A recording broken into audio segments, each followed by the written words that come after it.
God's word for today. आज के लिए परमेश्वर का वचन இன்றைய கர்த்தருடைய वार्ता।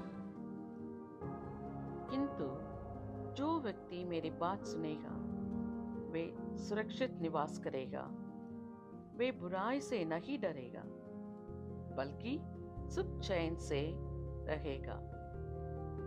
नीति वचन 1:33।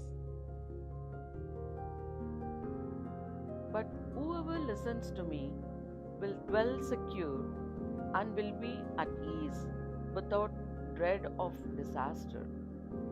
Proverbs 1:33.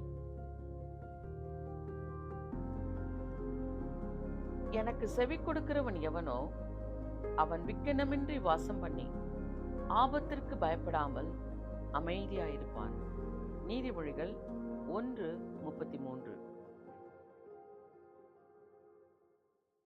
ஆபத்திலும் அவரை நான் நோக்கி கூப்பிடும் வேளையிலும் என்னை தாப்புவித்தே முற்றும் ரட்சிப்பாரே என் ஆத்துமனே சரவர். என்னை தாப்புவித்தே முற்றும் ரட்சிப்பாரே என் ஆத்துமனே சரவர். அவர் சேட்டையின் கீழ் அடைக்கலம் புகவே தம் சிறகுகளால் மூடுவார். அவர் சேட்டையின் கீழ் அடைக்கலம் புகவே தம் சிறகுகளால் மூடுவார். எங்க நல்ல ஆண்டவரே, இந்த நல்ல காலவேளைக்காய் ஸ்தோத்திரம்.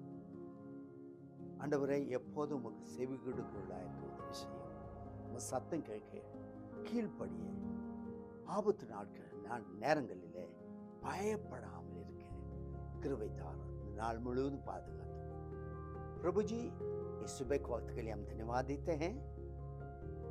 हमेशा प्रभु तेरे वाणी सुनने वाला हमें बना दीजिए। कष्ट क्लेश विपत्ति समय में हम किसी चीज से डरेंगे नहीं है, क्योंकि तुझ पर हमारा विश्वास है।